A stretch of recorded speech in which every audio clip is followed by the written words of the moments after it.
you want to win everything. And that is a gene, a DNA pattern shared with the sports people, isn't it? I don't know. I mean, I always was deluded enough. I was a decent golfer when I was 18 and my dad went bankrupt. And I wanted to be a pro golfer. And then because I was disappointed and I played some decent sports up to then, I always had it in my head that I could have been good. And instead I got on the journey of building Pacific.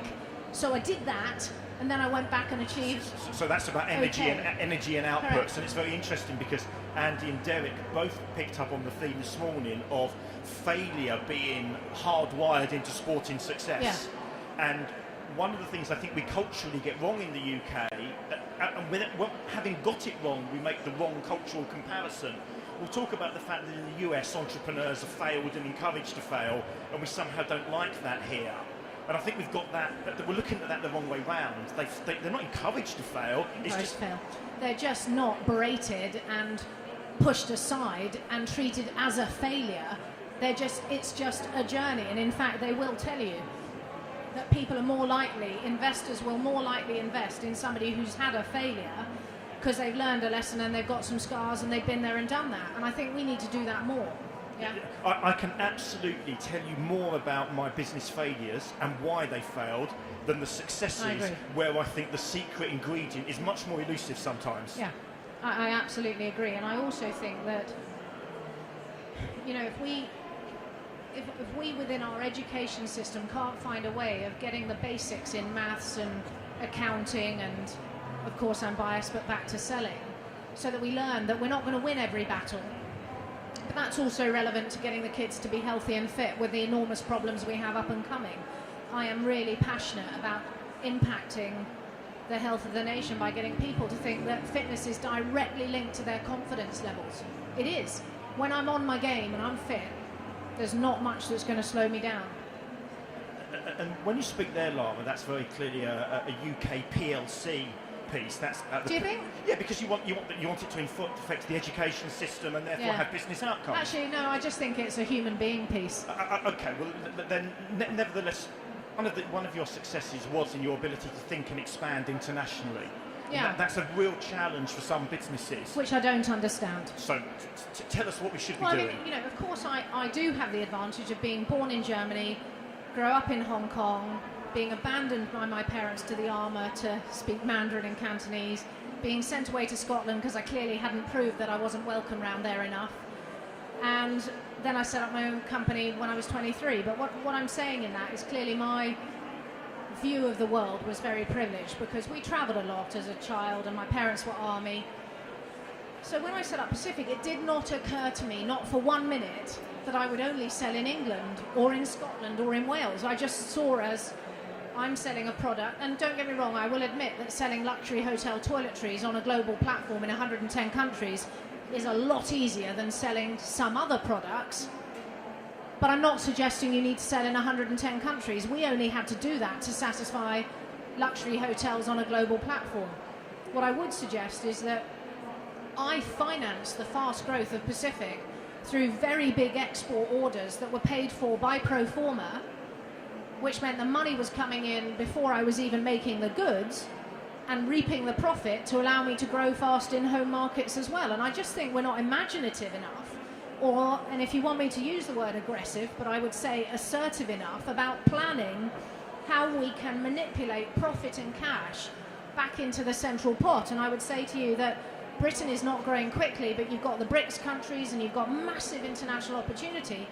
And the best thing in the world that the Brits have is they have the English language, and they are respected in 99% of countries who will trade with them. So it's like, why are we letting the French buggers get there first? I think it's such an irony, isn't it, that the empire was really a giant trading platform, and we've completely... And now we're lazy. We're lazy. Yeah, we are. And, I mean, kit bricks, the example I gave earlier, Rob said to me, very excited, we got a sample, we trialled it at the London Triathlon show. The truth is we had no stock, we'd only just gone live on the internet, so we're winging it a bit, and we sold some, and we said, it's okay, you'll have to wait 30 days. And then he said to me, we could exhibit at the Birmingham Leisure Show. Now Rob's, I think, 30 years old or something. And I said, so you don't want to go to Vegas then? And he looks at me and I go, there's a bigger exhibition in Vegas. And my point is that you can literally fly for 500 quid if you get it right anywhere in the world. So why not go to the biggest exhibitions? Rob and I bought a piece of fake grass, AstroTurf, rolled it out in the middle of a desert. We hired the same car that we used to take the samples. We carried the samples in our cases. I carried 2 cases weighing 48 kilos of stupidity, but I just fluttered my eyelids. And we bought chuck-away shelving from a, equivalent of B&Q, and we built a stand in the desert and opened 7 countries. What's difficult about that? Well, and it's better than Birmingham, and it didn't bloody rain. So many questions tumble out of that, but one of the things I think that's difficult about that culturally is that no one would teach you that in business school. There's not a single MBA that talks about the fact that you have to just do it. Yes, correct. But it's also, so I think it's mindset again. How ambitious are you? How far and fast do you want to go? Are you reading business books and stories? My only business education for the first 10 years was the W.H. Smith's business section. And we were doing 4.5 million, making 664,000 EBITDA. I had no qualifications. I then went on a really good program, and there are now programs with Supper Club and Prelude. There are programs in this country that are worth investing in, so that you then write a plan, get a focus, have a strategy, build a niche, and relentlessly work at it. But don't see UK as the only client, because that's just cobblers. It's madness. So if you had to distill our conversation now down to one piece of advice for the audience, what would that be? For me, what would that be? Oh, for me, it's focus. That's my turning point. And trying to find a niche, because by building a niche, you have asset value that others can't achieve. So I invented a language, I specialised in 5-star, I called it a brand boutique. It's all bollocks, but it created a value. And that was dedicated around focus as well. Yeah. So singularly perfecting the offer. And then when you've got that focus piece, let's bring it. I'd like to bring it back to the resilience idea. Yeah. You're able to ride the bumps more easily because you know where you're going. Yeah, and also because I was pretty relentless about going to stuff like this, and I do this because if a muppet like me can do this, then anybody can do this, as long as you can read W.H. Smith's business section. Because every time I came to a bump in a road, I'd go and look at whatever the subject was and go, and actually it's so pathetic, but I used to always take the book with the biggest words in it, because then I knew I had to read less. I know it's pathetic, I do apologise. But actually, if they had diagrams, that was also useful, because it meant less reading. But what it did is it meant I felt I had a piece of armoury that taught me what the next step was. And I think if you can learn from others and be inspired, but know that actually I'm no different from you, I've just worked hard. And I mean hard. There are days when you're doing 18, 19 hours where you're speaking to people from other sides of the world. There is a shit part of the sandwich, which is I have 3 children. And the reason I sold when Katie was 10 is because I felt that I was losing out and missing out too much. But I also didn't like babies, so I had a master plan. They had to be... My youngest was 4. But you will make sacrifices. Is it worth it? Yes, it bloody is. Yeah, it really is. And I've had a ball, and I wouldn't change it for all the tea in China. We're about to wrap up. Just want to check if there are any questions from the floor for Lara. I know that Lara will be available for personal questions over on the... Company shortcuts. Which is over there, in the corner. Over there in the corner. Oh, we've got a question. Yeah. No. Oh, no. Age 26. Nicola, blonde, from Newcastle. Follow her. Some sage advice there for all of us. But you see that really... Why isn't somebody asking a question? Have I told you everything you need to know? Am I just so shit, or are you just so bloody British that you've got all the answers? Just winds me up. Why do you come out? What's my biggest failure? Good question. That was from David Yoward, the CEO of a business called Never Second. The biggest failure, definitely not being ambitious enough. I now look at a business completely differently, and I believe I could have and should have built Pacific in a much more intelligent way. And the biggest failure with that, David, was I didn't write a business plan early enough. Yeah? Yes, hold on once. Let me bring the mic over to you.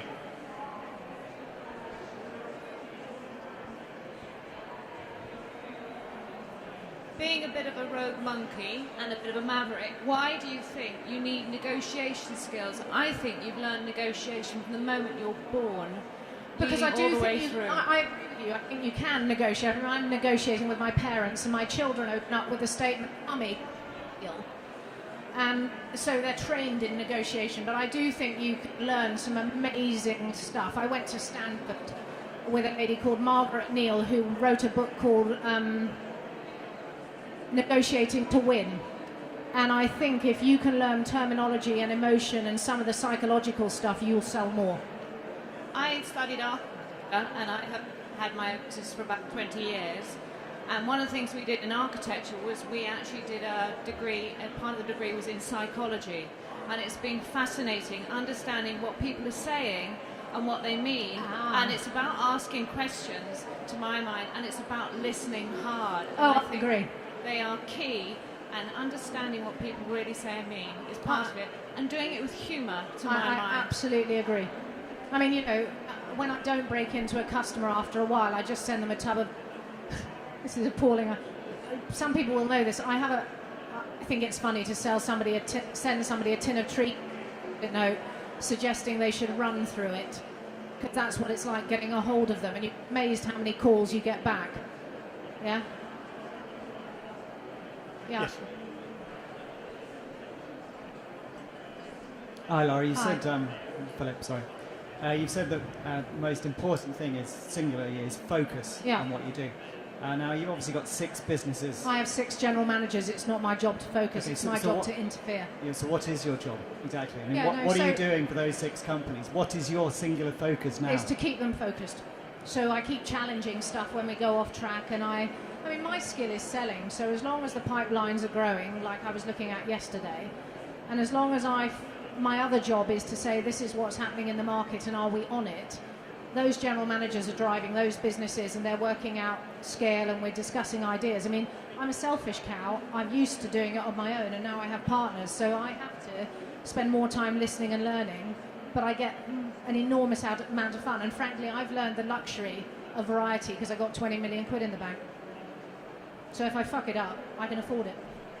And I don't mean to be arrogant, I just mean I want to do what I want to do now, but I singularly had to be disciplined about getting Pacific across the line. Yeah? So do it once, and then the world really is your oyster, as long as you do it big enough. Yeah? Yeah. Last question. Anybody?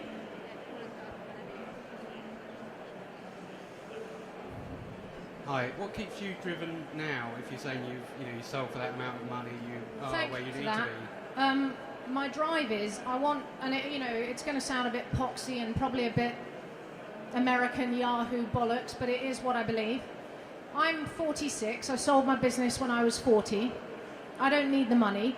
So my main project genuinely is I want to make 100 million quid so that I can then put the sports facilities back into schools. And I don't need to ask government permission to do it because they're a bunch of muppets. Thank you, Lara, for demonstrating your single-minded focus and ambition to us once again. Ladies and gentlemen, Lara Morgan. Thank you.